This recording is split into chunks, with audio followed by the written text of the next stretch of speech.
बिस्मिल्लाहिर्रहमानिर्रहीम। अस्सलाम वालेकुम नाज़रीन, मैं हूं इरफान हाशमी और आपको प्रोग्राम में खुशामदीद कहता हूं। इस्लामाबाद से मेरे साथ मौजूद हैं इब्राहिम राजा साहब। राजा साहब अस्सलाम वालेकुम। वालेकुम अस्सलाम। राजा साहब, तीन खबरों पर तफसील से हम बात करेंगे। पहली खबर, फौज के कमांडर इन चीफ ने शहबाज शरीफ के खिलाफ एक बड़ा एक्शन लिया है। और राजा साहब, हम रोजाना ये कहते हैं कि शहबाज शरीफ जो है वो नाअहल होंगे, लेकिन अब इस एक्शन के बाद नाअहली भी होगी और हालात किस समत में जा रहे हैं और रिएक्शन क्या है, इसकी तफसील अपने सुनने वालों के साथ हम शेयर करेंगे। और फिर जस्टिस काइस फाइज ईसा साहब ना, मुझे ऐसा लगता है कि इन्होंने एक गलती की और इस गलती के बाद जिस करप्ट टोले के साथ जाकर ये बैठ गए हैं, अब इनके लिए मजीद मुश्किलात जो हैं वो सामने खड़ी हैं और एक एक मुश्किल जो है इनके दरवाजे पे दस्तक दे रही है और पूछ रही है कि काजी फाइज ईसा साहब अंदर मौजूद हैं कि नहीं। दरवाजा एक खोल नहीं रहे, लेकिन दस्तक जो है वो जारी है। अब चीफ जस्टिस साहब की भी मुलाकात हुई है सलमान बट साहब से, और सलमान बट साहब जो हैं वो पाकिस्तान के साबिक अटॉर्नी जनरल। क्या अहमियत है इस गुफ्तगू की, ये भी हम बताएंगे। और ऐसे मौके पर जब अदलिया के खिलाफ एक महाज बनाया जा रहा है, पाकिस्तान के टॉप जो लीगल माइंड्स हैं वो गोल मेज कॉन्फ्रेंसेस कर रहे हैं, एक कंसोर्शियम बनाया गया, एक कंसेंसस डेवलप किया जा रहा है कि अदलिया की आज़ादी के लिए अगर वकीलों को सड़कों पर भी आना पड़ा तो वो पीछे नहीं हटेंगे। राय साहब, हैविंग सेड दैट, एक मरासला लिखा गया है ऐसे मौके पर जब निगरान हुकूमतों की मुद्दत पूरी होने वाली है। आपने शायद इसी प्लेटफॉर्म पे कहा था कि इसके अंदर या गालिबन किसी और प्लेटफॉर्म पर ये बात मैंने सुनी भी कि जनाब ये जो निगरान हुकूमतें हैं उनका मैंडेट होता है और अगर इंतखाबात ना हो तो वो ऑटोमेटिकली, अंडरस्टैंडिंग है, आइन में लिखा हुआ है। हालांकि ऐसा नहीं है राय साहब, ये नहीं हो सकता कि एक साल तक निगरान हुकूमत बैठी रहे और हम ये कहेंगे जनाब वो इलेक्शन करवा के ही जाएंगे ना, इलेक्शन अगर नहीं होंगे तो फिर नहीं जाएंगे। राय साहब, इस मरासले में कुछ इस्तदा जो है वो की गई है और कमांडर इन चीफ से ये इस्तदा की गई है, निगरान हुकूमतों का मामला अदालत उज़्मा को भिजवाया जाए। ये इस्तदा है पाकिस्तान तहरीक इंसाफ की और लिखे जाने वाले इस खत के अंदर मौक़िफ़ इख्तियार किया गया कि दस्तूर पाकिस्तान के तहत इक़्तिदार आला रब्बुल इज़्ज़त के लिए खास इख्तियारात का सरचश्मा अवाम है। पाकिस्तान सेंटर ऑफ ग्रेविटी, जो आर्मी चीफ ने भी बात कही, अवाम अपने इख्तियारात मुंतखब नुमाइंदों के जरिए बरूए कार लाएं। पार्लियामेंट सुप्रीम होगी, लेकिन यह पार्लियामेंट सुप्रीम नहीं हो सकती जिसमें आधी से ज्यादा नशिस्तों के ऊपर कब्जा किया गया और आधी जो हुकूमत है, जो पाकिस्तान तहरीक इंसाफ के लोग हैं, मोबाइल बैठे हैं और इसे पार्लियामेंट का नाम दिया जाता है। फिर राय साहब, असम्बलियों की तहलील के बाद दोनों सूबों में निगरान हुकूमतें कायम की गई। ये बैकग्राउंडर है। दस्तूर निगरान हुकूमतों को साफ और शफाफ इंतखाबात का वाहिद फर्ज सौंपता है, यही इनका मैंडेट है। निगरान हुकूमतें एक तरह से इलेक्शन कमीशन ऑफ पाकिस्तान ही की तौसी है। दस्तूर निगरान हुकूमतों को रोजमर्रा के अमूर की अंजाम दही तक महदूद करता है। इंतखाबात के हवाले से दस्तूर के तयशुदा एक मुद्दत है, वो मुद्दत जो है वो गुजर गई है। सुप्रीम कोर्ट को इंतखाबात के इनकाद की मुद्दत के तयन के लिए अपना आईनी इख्तियार इस्तेमाल करना पड़ा। पंजाब और खैबर पख्तूनख्वा में दोनों निगरान हुकूमतें अपने आईनी मुद्दत जो है उसे पूरा कर चुकी। दस्तूर निगरान हुकूमतों की मुद्दत कार में तोसी की इजाजत नहीं देता। अब ये होगा, आप देखिएगा कि निगरान हुकूमतों की जो तोसी है वो हमें होती हुई नजर भी आएगी। 90 दिन गुजर जाने के बाद निगरान हुकूमतों को किस तरह कानूनी नहीं किया जा सकता, गुजर जाने के बाद इनकी हैसियत क्या होगी। राय साहब, आपको क्या लगता है जो मरासला पाकिस्तान तहरीक इंसाफ की तरफ से जारी किया गया, ऐसे माहौल में जब आप और मैं ये सवाल पूछ रहे थे कि निगरान हुकूमत का मैंडेट क्या होगा, 90 दिन के बाद इंतखाबात नहीं होंगे, तो हम क्या समझें कि निगरान हुकूमतें गैर आईनी गैर कानूनी तौर पर इक़्तिदार पे काबिज हैं? क्या कहेंगे हम? हाशमी साहब, इस मरासले की खबर के अंदर एक बड़ी खबर छुपी है जो कि सुप्रीम कोर्ट के फैसले के मुतल्लिक भी है, एक बहुत बड़े रेफरेंस के मुतल्लिक भी है। क्योंकि ये जो मरासला है ये वैसे नहीं लिखा गया, ये जैसे फाइल्स को पहिए लग जाते हैं ना, ये ऐसे ही इस मरासले को पहिए लगे। ये आज खुद पीटीआई ने कंसीव नहीं किया कि हमने ये मरासला लिखना है। एक तरफ अगर पीडीएम चीफ जस्टिस साहब पर और सुप्रीम कोर्ट पर हमला आवर है और सुप्रीम कोर्ट को तकसीम करके चीफ जस्टिस साहब के खिलाफ बगावत करवाने की कोशिश की जा रही है, तो दूसरी जानिब से भी तो कुछ ना कुछ ऑप्शन इस्तेमाल किए जाएंगे। इमरान खान साहब की जानिब से, तहरीक इंसाफ की जानिब से, सुप्रीम कोर्ट की जानिब से आईने पाकिस्तान के तहत कुछ ना कुछ तो ऑप्शन इस्तेमाल किए जाएंगे। अगर किसी के ऊपर अटैक होता है तो काउंटर अटैक भी तो होता है। अब इस खबर के अंदर जो बड़ी खबर छुपी है वो अपने व्यूअर्स के सामने रखते हैं, लेकिन ये जो एक अहम शख्सियत ने मुलाकात की है चीफ जस्टिस से, सलमान बट ने, इसकी टाइमिंग बड़ी इंपॉर्टेंट है हाशमी साहब, क्योंकि ये कोई मामूली शख्स नहीं है। ये शरीफ खानदान के इंतहाई करीब माने जाते हैं। ये शरीफ खानदान के दौर में अटॉर्नी जनरल रहे और अटॉर्नी जनरल का हमेशा अदालतों के साथ बड़ा करीबी ताल्लुक होता है। चीफ जस्टिस साहिबान के साथ बहुत करीबी ताल्लुक होता है, वजीर कानून का भी और इसी तरह अटॉर्नी जनरल का भी। तो इनकी अदलिया के अंदर, अदालत के जज साहिबान के अंदर और इसी तरह पूरे जो अदालती निज़ाम के अंदर इनका अपना एक क्लाउट है, एक इन्फ्लुएंस है। अब ये मामला इसलिए मिस्टीरियस हो गया कि इन्होंने गलत बयानी की। पहले इन्होंने कहा कि चीफ जस्टिस साहब ने, मैं बीमार था तो मेरी बीमार पुरसी की और इस वजह से मैं चीफ जस्टिस से मिलने चला गया। उससे पहले इन्होंने कहा कि मुझे चीफ जस्टिस का पैगाम मिला था कि चीफ जस्टिस साहब ने मुझे बुलाया था तो मैं चीफ जस्टिस साहब के कहने पर गया। फिर जाहिर है कि दूसरी जानिब से इनडायरेक्ट शटअप कॉल आई होगी कि ये क्या आप चीफ जस्टिस के मुतल्लिक कह रहे हैं कि चीफ जस्टिस ने आपको बुलाया, तो आप गलत फहमियां ना फैलाएं। तो उनको अपनी बात की वजाहत करना पड़ी। लेकिन शरीफ खानदान के सबसे खास सरकारे, जो कि अदालती निज़ाम के हवाले से सबसे खास सरकारे और मौसर सरकारे हो सकते हैं, उनका इस मौके पर चीफ जस्टिस से मिलने का मतलब क्या हो सकता है? क्या मतलब हो सकता है? क्योंकि शरीफ खानदान को यह पता है कि तमाम रास्ते इस वक्त शहबाज शरीफ की नाअहली की जानिब जा रहे हैं। कुछ लोग सवाल करते हैं कमेंट्स में भी, तो जो लोग कमेंट्स में सवाल करते हैं उनको आईने पाकिस्तान का मुतालिया करना चाहिए। सुप्रीम कोर्ट के पास भी कोई और ऑप्शन नहीं होता जब उसकी हुक्म अदूली हो रही हो हुकूमत की जानिब से, तो चीफ एग्जीक्यूटिव के ऊपर ही अल्टीमेटली ये जिम्मेदारी आती है और चीफ एग्जीक्यूटिव की नाअहली होती है, चीफ एग्जीक्यूटिव की बरतरफी होती है। तो एक तरफ तो इस पूरी सिचुएशन में जब शहबाज शरीफ को यह पता है कि कुर्बानी का बकरा मैं बनने वाला हूं, गवर्नर स्टेट बैंक को ये बराह रास्त अहकामात दिए जा चुके हैं कि वो 21 अरब रुपए के फंड इलेक्शन कमीशन के अकाउंट में मुंतकिल करें, और ये इंपोर्टेड हुकूमत कह रही है कि हम गवर्नर को ये 21 अरब रुपए के फंड मुंतकिल नहीं करने देंगे इलेक्शन कमीशन के अकाउंट में। तो अब क्या होगा आगे? पहले तो स्टेट बैंक के गवर्नर को या डिप्टी गवर्नर को बुला के पूछेंगे या कायम मकाम गवर्नर को कि अच्छा क्या आपने मुंतकिल कर दिए?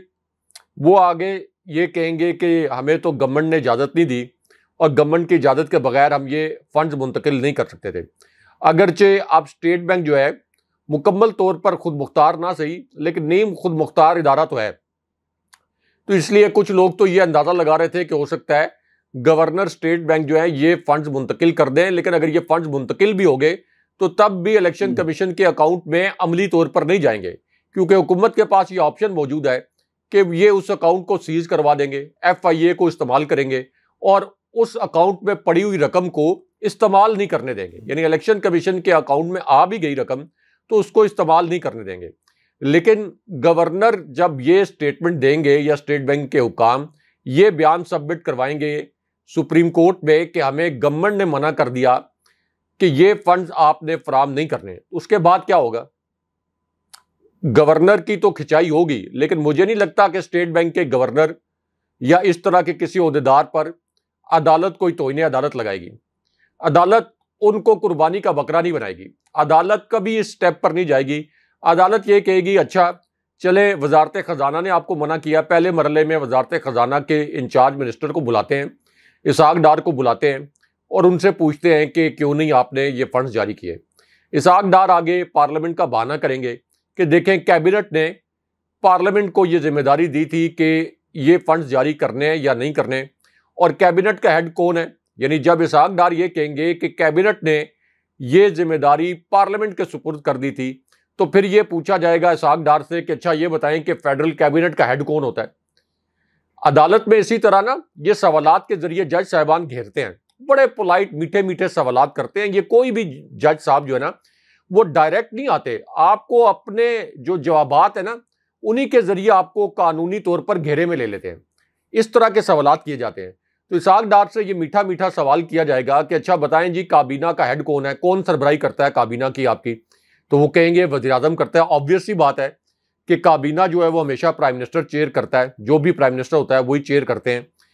तो वो कहेंगे अच्छा, तो इसका मतलब ये हुआ कि फिर तो प्राइम मिनिस्टर ने उनकी ज़ेर सदारत कैबिनेट ने ये मामला पार्लियामेंट भेजा, एक गैर कानूनी काम किया। तो चले बुलाएं जी, फिर प्राइम मिनिस्टर साहब से पूछते हैं। फिर पहली पेशी में प्राइम मिनिस्टर साहब को किस तरह के अल्फाज बोले जाएंगे, ये मैं आपको, जो मैं हियरिंग्स अटेंड करता रहा हूं ना, मैं आपको अपने पूरे तजर्बे की रोशनी में ये दिलचस्प वाकया सुना रहा हूं। पहली जो हियरिंग होती है ना, उसमें बड़े मीठे मीठे अंदाज से कहा जाता है कि हम तो प्राइम मिनिस्टर साहब आपकी बड़ी रिस्पेक्ट करते हैं, आपका बड़ा शुक्रिया, आप अदालत आए, अपने कीमती वक्त से आपने वक्त निकाला, पार्लियामेंट की बड़ी ताज़ीम करते हैं, पार्लियामेंट सुप्रीम इदारा है, तो अब आपको तो पता है कि आइन के तहत इलेक्शन बर वक्त होने चाहिए, अदालत का ऑर्डर है, आपके सुबार्डिनेट्स ये कह रहे हैं कि फंड्स जो हैं वो कैबिनेट ने जारी नहीं किए और ये मामला पार्लियामेंट पर छोड़ दिया। तो अब आप अपना बयाने, जो भी आपने बयान जमा कराना है वो आप अपना बयान जमा कराएं। और कभी कभी अदालत के जज साहिबान अगर कोई शरारत के मूड में हो तो रोस्ट्रम पर भी बुला लेते हैं। जब उन्होंने टीज करना हो ना, मुझे जस्टिस खोसरा के वो तारीखी अल्फाज याद हैं, और क्या ही ज़बरदस्त अल्फाज उन्होंने बोले थे, क्योंकि उनको जनाब बाजवा की असलियत का पता था, इतने बड़े जज थे और स्कॉलर जज थे। जस्टिस खोसा पढ़े लिखे स्कॉलर जज थे। तो उन्होंने जब जनाब बाजवा की एक्सटेंशन का मामला आखिरी दिनों में सींग फंसा लिए जनाब बाजवा के साथ एक्सटेंशन के मामले पर, तो उन्होंने जानबूझकर जनाब बाजवा को तकलीफ देने के लिए, उनका दिल जलाने के लिए उन्होंने इस तरह के रिमार्क्स दिए कि ये क्या आपने आर्मी चीफ को शटल कॉक बनाया हुआ है, आर्मी चीफ का मामला हर रोज यहां पर जेरे बहस आता है। इस तरह के क्वेश्चन किए गए। और ये क्या आर्मी चीफ जो है हर रोज प्राइम मिनिस्टर हाउस में जाके अपनी एक्सटेंशन के ड्राफ्ट की जो है वो नुक्ते और इसकी लाइनें ठीक करवाते रहते हैं। तो इस तरह के जानबूझ के तंजिया रिमार्क्स जो हैं वो फिर अदालतें देती हैं। तो फिर इसी तरह रोस्ट्रम पर बुला के शहबाज शरीफ से पूछा जाएगा कि ये फंड्स आपने फराम नहीं किए, अब आगे क्या करना है, फंड्स फराम करने हैं या नहीं करने, आप प्लीज़ मशावरत कर लें अपनी हुकूमत के दीगर लोगों से, एक मरतबा फिर कैबिनेट से मशावरत कर लें और 2 दिन के अंदर ये आप अपना जवाब सबमिट करवाएं। लेकिन हाशमी साहब उसके बाद जो अगली पेशी होगी उसमें ये सारे लाड़ प्यार ख़त्म हो जाते हैं। ये अदालतों का एक तरीकाकार होता है। पहली पेशी के अंदर प्राइम मिनिस्टर को रिस्पेक्ट दी जाए या चीफ एग्जीक्यूटिव को, अगली पेशी में ये लाड़ प्यार ख़त्म हो जाते हैं और पूछेंगे कि मिस्टर प्राइम मिनिस्टर, आपको हमने 2 दिन में कहा था कि आप कोई कानूनी जवाब पेश करें, आज क्या कानूनी जवाब लेके आए? वो कानूनी जवाब तो कोई होगा नहीं। तो फिर ये पूछेंगे कि मिस्टर प्राइम मिनिस्टर, आपको पता है कि अदालती हुक्म की खिलाफ वर्जी के किस किस्म के संगीन नताइज होते हैं? शहबाज शरीफ कहेंगे जी मुझे पता है। बताएं क्या नताइज होते हैं? क्या आपको पता है कि अदालती नज़ीर मौजूद है यूसुफ रजा गिलानी के नायल होने की? तो वहां से फिर ये नायली का खेल जो है ये बराह रास्त शहबाज शरीफ के घर तक पहुंचेगा और शहबाज शरीफ तक पहुंचेगा जिस पॉइंट पर एतजाज एहसन भी बार बार कह रहे हैं कि शहबाज शरीफ की नायली दूर नहीं है। 2 ही ऑप्शन है, या तो शहबाज शरीफ को कुर्बानी का बकरा बनना पड़ेगा या इनको इलेक्शन करवाने पड़ेंगे। अब आ जाए एक ब्रेकिंग न्यूज की तरफ। एक तरफ तो ये जो रेफरेंस का मामला है, ये देखें सदर के पास जो ना बड़े वसी इख्तियारात होते हैं और सदर से यानी सदर के घर से, जिसको हम ऐवान सदर कहते हैं, जो सबसे बड़ा आईनी ओहदा है, ऐवान सदर से जो सुप्रीम कोर्ट में रेफरेंस भेजा जाता है उसकी बड़ी अहमियत होती है हाशमी साहब। ये इससे पहले जो सदारती रेफरेंस गया था सुप्रीम कोर्ट में, एक तो ओपन बैलेट वाला, आप देखें कि उसकी जो हियरिंग हुई थी सुप्रीम कोर्ट में बड़ी एग्रेसिव, वो कितनी अहम नौयत की हियरिंग थी।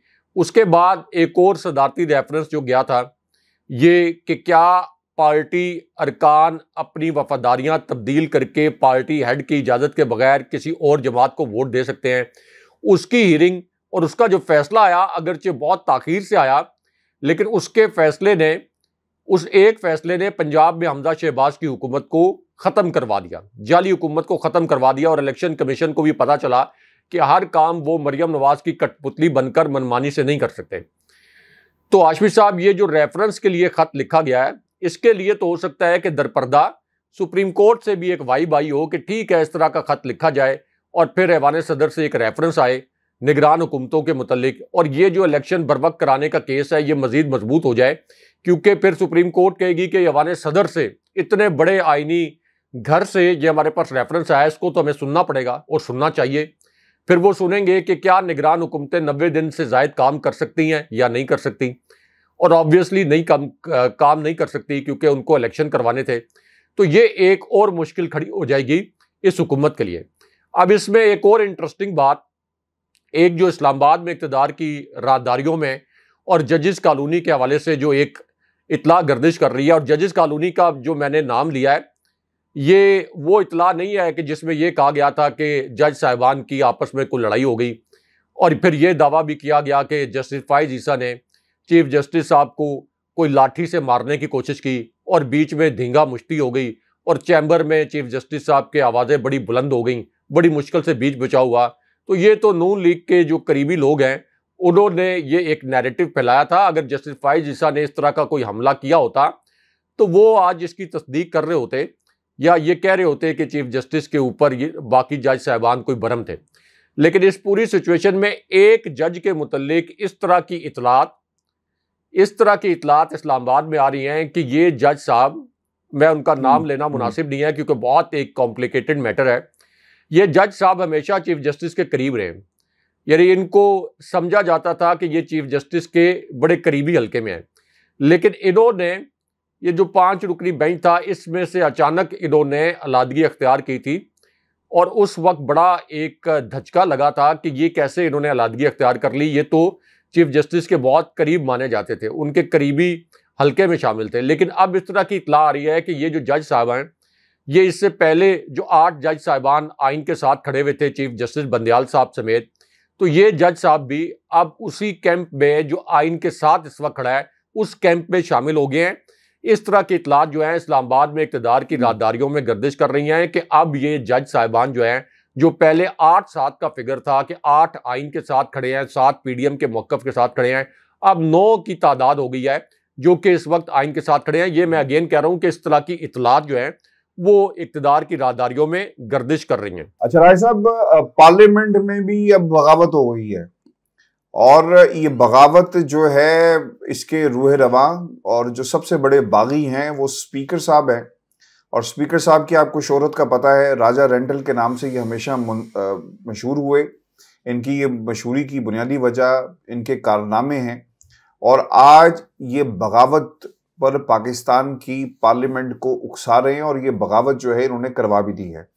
अब ये जो 3 नुकात बहुत ही अहम है इनकी इस गुफ्तगू के, और इन्होंने जो बातें कही हैं, आमतौर पर जो कस्टोडियन ऑफ द हाउस होता है वो इस तरह की गुफ्तगू नहीं करता और उसने न्यूट्रल रहना होता है, लेकिन ये न्यूट्रल नहीं रहे और इन्होंने अब जो है ना वो साइड ले ली है। जैसा पाकिस्तान के अंदर कुछ जजेस ने साइड ले ली और फिर कुछ और लोगों ने भी जिनका ताल्लुक जो है वो ताकत के साथ है उन्होंने साइड ली हुई है।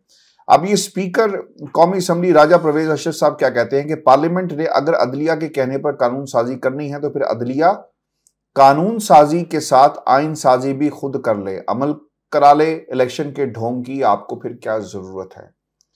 राय साहब, इसी कुर्सी के ऊपर ना कासिम सूरी साहब भी बैठे जो इस वक्त पाकिस्तान तहरीक इंसाफ के सीनियर नायब सदर अब बन चुके हैं, और उनकी भी एक रूलिंग आई थी, लेकिन इसी पार्लियामेंट ने उस रूलिंग को रद्द करते हुए, यानी स्पीकर की रूलिंग को रद्द करते हुए एक फैसला दिया। उस वक्त राजा परवेज अशरफ साहब जो हैं उनके वहम गुमान में भी नहीं होगा कि वो स्पीकर कौमी असम्बली बनने जा रहे हैं। सल्यूट करना चाहिए इनको, उस अदालत को जिसकी वजह से और जिसके फैसले की वजह से ये बाकायदा तौर पर इस कुर्सी पर बैठे। अब ये भी कहते हैं कि अदलिया और पार्लियामेंट एक दूसरे के सामने खड़े हो चुके। मैं ऐसा नहीं कहूँगा, पार्लिमान और वकला की तरफ से मुतालबा है तमाम जजेस पर मुश्तमिल बेंच बनाया जाए, फिर जो फैसला होगा सबको कबूल होगा। एक ये भी ख्याल सामने आया और एतजाज अहसन साहब ने ये बात कही कि जनाब ऐन मुमकिन है कि अगर फुल कोर्ट बना दिया जाता और फुल कोर्ट बैठ जाती तो ये तमाम टोला जाता इस फुल कोर्ट के सामने और 2 जजेस के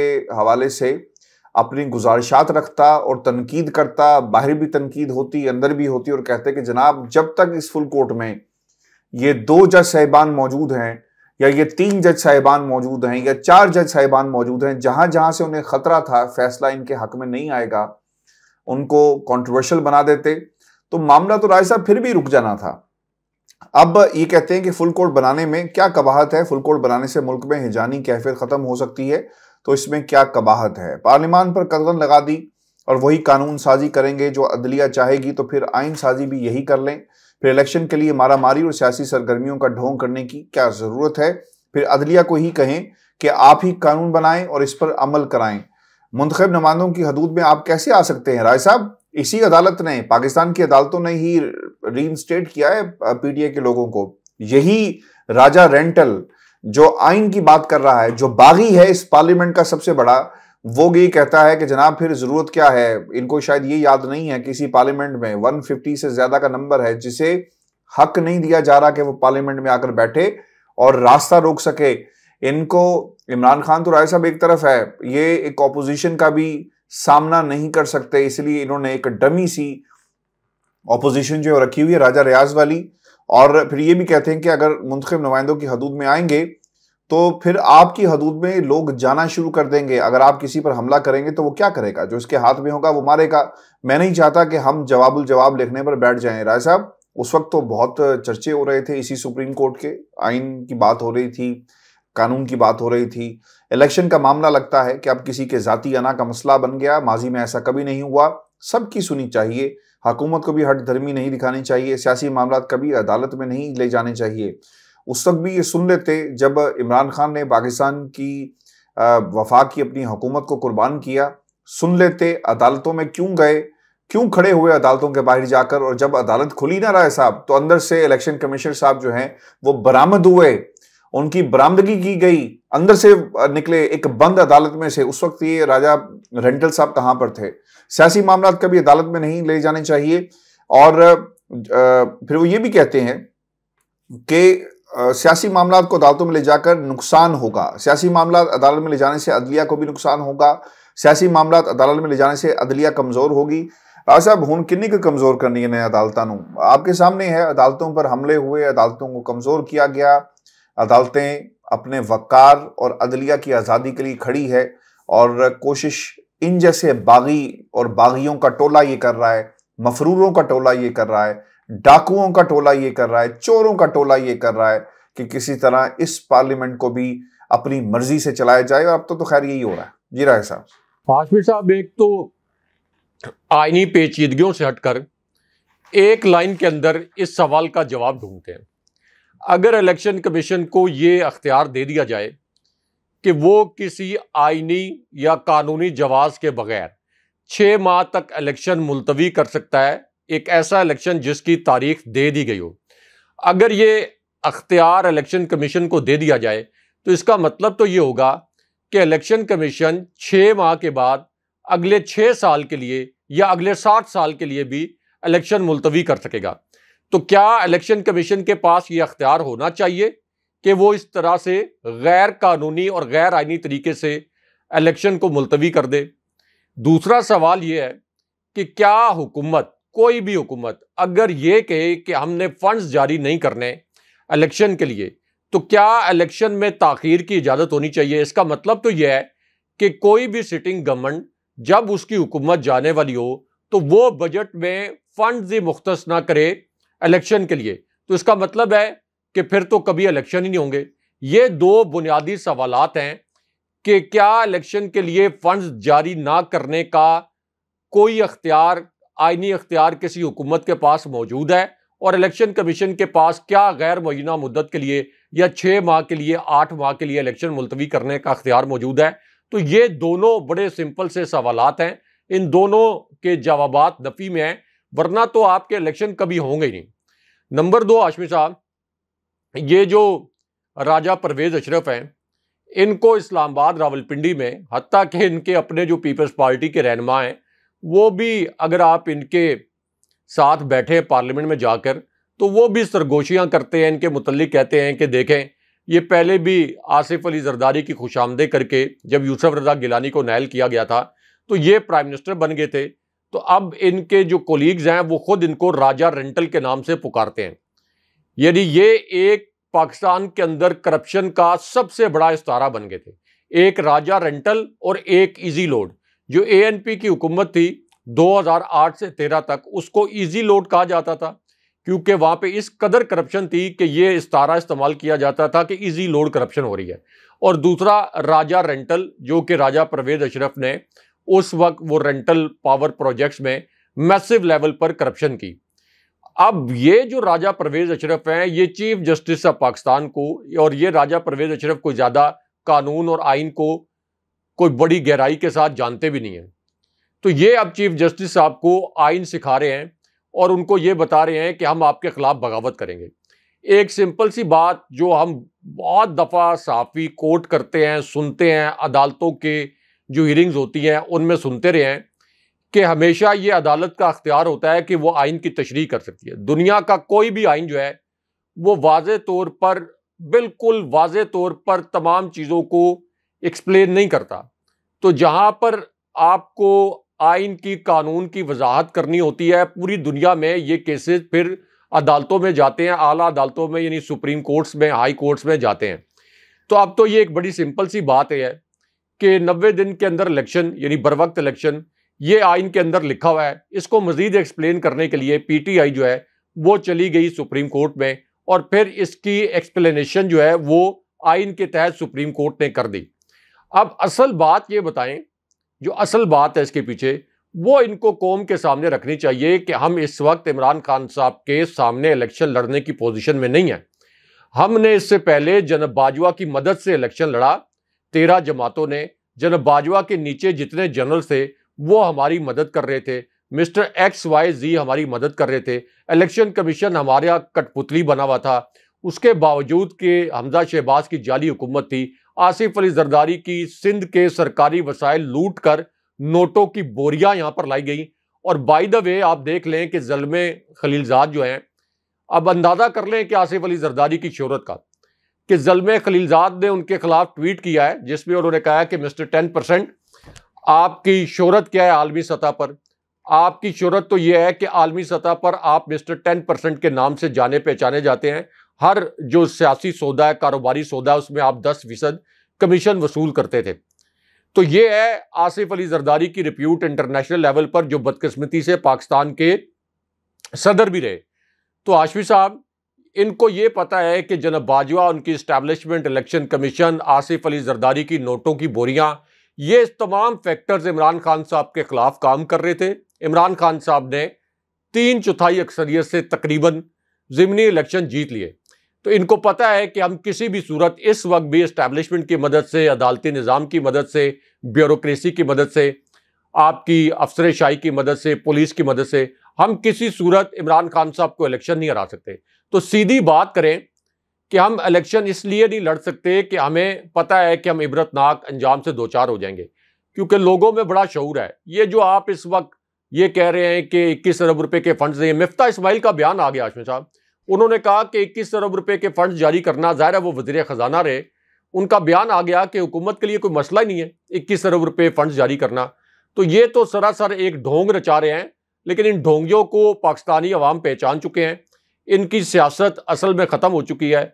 ये कभी एक इदारे के सर पर, कभी दूसरे इदारे के सर पर कुछ सर्वाइव करने की कोशिश करेंगे, लेकिन ये सर्वाइवल मुमकिन नहीं है। अच्छा राय साहब, ये जस्टिस काजी फायज ईसा साहब के लिए भी मुश्किलात जो है ना वो अब हमें नजर आ रही हैं, और क्या खबर आई है ये हम आपसे जानेंगे। और फिर अब सुप्रीम कोर्ट ऑफ पाकिस्तान में आज हमने ये देखा कि एक इजलास भी बुलाया गया और इस बात का जायजा लेना था कि ये जो पैसों वाला मामला है, फंड्स वाला मामला, इसको किस तरह आगे जो है वो लेकर जाएं। इलेक्शन फंड्स का ये मामला है, कायमा कमेटी खजाना का इजलास आता है, गवर्नर स्टेट बैंक को भी इसमें बुलाया गया, और इसके अलावा ऑडिटर जनरल साहब जो हैं वो भी इजलास में शिरकत करते हैं। और फिर इसके अलावा जो वज़ीर तजारत थे सैयद नवीद कमर साहब, उन्होंने भी शिरकत की। और मामला ये था कि किस तरह फंड्स जो हैं वो जारी किए जाए। राय साहब, क्या खबर आ रही है शहर इक़्तिदार से कि फंड्स जारी कर दिए जाएंगे, रिपोर्ट बनाई जाएगी, या फिर मैं राना सनाउल्लाह की इस बात को यकीन कर लूँ उसके ऊपर कि हम 14 तारीख को भी इंतखाबात नहीं करवाएंगे। राय साहब, कॉन्फिडेंस आपको कहीं ना कहीं से मिलता है, इत्तमाद होता है, जब सुप्रीम कोर्ट का एक जज आपकी सफ़ों में आकर खड़ा हो जाएगा, आप सियासत पर बात करेंगे और वो अपनी लाइल्मी और कम अकली का मुजाहरा करते हुए ये कहेगा कि मुझे नहीं मालूम था कि पार्लियामेंट में तकरीरें जो हैं वो सियासी नौयत की होती हैं, और वो हवाले देगा कानून के, वो ख़त लिखेगा, खतूत लिखेगा जिनका उनके कंडक्ट से बड़ा गहरा ताल्लुक है, ये मिसकंडक्ट में आता है, फिर उनके खिलाफ रेफरेंस भी फाइल हुए, और ऐसा लग रहा है कि उन्होंने अपने लिए मुश्किलात जो है वो खुद खड़ी कर दी, क्योंकि कल को उमर अता बंदयाल के कुछ महीने हैं, लेकिन उसके बाद जस्टिस काजी फायज़ ईसा साहब इस मुल्क के चीफ जस्टिस बनेंगे या नहीं बनेंगे ये वक्त बताएगा, लेकिन उन्होंने अपने लिए मुश्किलात जो हैं वो खड़ी कर दी हैं। और अब ये फंड्स वाला मामला इस्लामाबाद की, जिसे हम कहते हैं ना कि मार्केट की, क्या खबर है ऐसा? हाशमी साहब, जस्टिस फायज़ ईसा के मुतल्लिक आपने बताया सितंबर में 2023 में चीफ जस्टिस साहब ने, जस्टिस बंदयाल साहब ने रिटायर होना है। उसके बाद जस्टिस फायज़ ईसा ने चीफ जस्टिस बनना है। गालबन 1 साल के करीब का इनका टेन्योर है, और उसके बाद फिर जस्टिस एजाजुल एहसन ने चीफ जस्टिस बनना है। यानी जस्टिस फायज़ ईसा का जो 1 साल का टेन्योर है, यही एक विंडो होगी शरीफ खानदान के पास कि जिसके अंदर वो अपने लिए रिलीफ हासिल कर सकें, इलेक्शन में रिगिंग करवा सकें और इमरान खान साहब को या उनकी जमात को कलअदम करार देने के लिए कोशिशें तेज कर सकें। अब जस्टिस फायज़ ईसा जो कि मेकअप करके, लेपापोती करके, कपड़े बदल कर, भेस बदल कर जजेस कॉलोनी से निकले, और उसके बाद पार्लियामेंट में जो उन्होंने एंट्री दी और जिस तरीके से करप्ट लोगों के दरमियान वो बैठे, तो एक तो उनके खिलाफ एक नया रेफरेंस आ गया, और इस रेफरेंस में ये जो एक खातून ने दायर किया है, आमना नामी खातून ने, इस रेफरेंस में बात ही ये की गई है कि जस्टिस फायज़ ईसा ऐसे अनासिर के साथ पार्लियामेंट के अंदर बैठे जिनको अदालतें इससे पहले सजाएं सुना चुकी हैं, जिनकी शोहरत करप्ट लोगों की है। तो एक जज ऐसे लोगों के साथ अगर जाकर बैठ जाएंगे कि जिनके अपने केसेस अभी भी अदालतों में ज़ेरे इल्तवा हैं, तो फिर जस्टिस फायज़ ईसा इंसाफ किस तरह से कर सकते हैं? क्योंकि आसिफ अली जरदारी के पूरे शरीफ खानदान के केसेस आला अदालतों में ज़ेरे इल्तवा हैं। वो डील्स के तहत स्टक तो हो गए लेकिन ख़त्म तो नहीं हुए। तो उनके साथ अगर चीफ जस्टिस, आने वाले चीफ जस्टिस इन वेटिंग जो बैठेंगे, तो फिर क्या होगा? फिर तो वो मेरिट के ऊपर नहीं फैसला कर सकेंगे। तो ये जो अभी एक और रेफरेंस आया, ये भी इस्टेब्लिशमेंट को सूट करता है। इस्टेब्लिशमेंट को इसलिए सूट करता है कि चलें, कभी अगर जस्टिस फायज़ ईसा का ज़मीर जाग गया और उन्होंने कोई इस्टेब्लिशमेंट के मफादात के खिलाफ फैसला देने की कोशिश की या पीडीएम के मफादात के खिलाफ फैसला देने की कोशिश की, तो ये सारे रेफरेंसेस भी जाग जाएंगे। ये रेफरेंसेस के ऊपर दोबारा से कार्रवाई शुरू हो जाएगी। दूसरा सवाल जो आपने किया कि क्या फंड्स जारी किए जाएंगे, तो उस पर तो राना सनाउल्लाह ने सुपर चीफ जस्टिस बनकर यह कह दिया है कि 14 मई को किसी सूरत इलेक्शन नहीं होगा। और अब दिन कितने रह गए, कैंपेन के लिए कितने दिन रह गए हाशमी साहब? आप देख लें कि 1 महीना भी पूरा नहीं रह गया, बीच में ईद आ जानी है, ईद की छुट्टियां आ जानी है। तो राना सनाउल्लाह आप कह रहे हैं कि कहीं ना कहीं से कॉन्फिडेंस मिल रहा होगा। ये तो ख्वाजा आसिफ ने कहा था कि पिंडी से ठंडी हवाएं आ रही हैं, लेकिन ये कॉन्फिडेंस हाशमी साहब को ज़्यादा देर कायम रहने वाला नहीं है, क्योंकि अल्टीमेटली चीफ जस्टिस का फैसला इसको प्रिवेल होना है। अगर ये चीफ जस्टिस का फैसला रोंदेंगे किसी भी इदारे के साथ मिलकर, तो वकला तंजीमें जो हैं वो एक्टिव हो जाएंगी। एतजाज़ एहसन पहले ही ये जो आपकी बार्स एसोसिएशन हैं, इनके दौरे करने का ऐलान कर चुके हैं। अगरचे इन बार्स एसोसिएशंस को ये इस वक्त मैसिव लेवल पर फंड्स दे रहे हैं। अभी मैं वज़ीर कानून की एक तकरीर सुन रहा था जिसमें वो कहते थे कि 50 करोड़ रुपए एक बार के लिए उन्होंने मुख्तस कर दिए हैं। तो ये रिश्वत का टूल तो इस्तेमाल कर रहे हैं, लेकिन हाशमी साहब अल्टीमेटली ये एक अगर तहरीक चल पड़ी तो फिर तो इस सिसिलियन माफिया का यहीं पर खात्मा हो जाएगा। और अगर ये तहरीक ना भी चली तो ये चीफ जस्टिस और इनके साथ जो जज साहिबान हैं, ये इतनी आसानी से इस सिसिलियन माफिया के सामने हार नहीं मानने वाले। ये फिर जंग होगी, फिर बड़े पैगामात भी होंगे, पिंडी से लोग आएंगे जो कि बैठ जाएंगे चीफ जस्टिस साहब के चैम्बर में, अदालत से पैगामात पिंडी जाएंगे, पीडीएम के कुछ लोग मिले मिलाएंगे। तो ये मामला जो है वो फिर जंग की जानिब जाएगा और ये सूरत-ए-हाल कोई पाकिस्तान के लिए अच्छी नहीं होगी। बिल्कुल आपने ठीक कहा। व्यूअर्स, ये आज का शो था। आपने कमेंट जरूर भेजिएगा, चैनल को सब्सक्राइब करना मत भूलें। मुझे और इब्राहिम राजी साहब को इजाजत दीजिए। अल्लाह ने के बाद।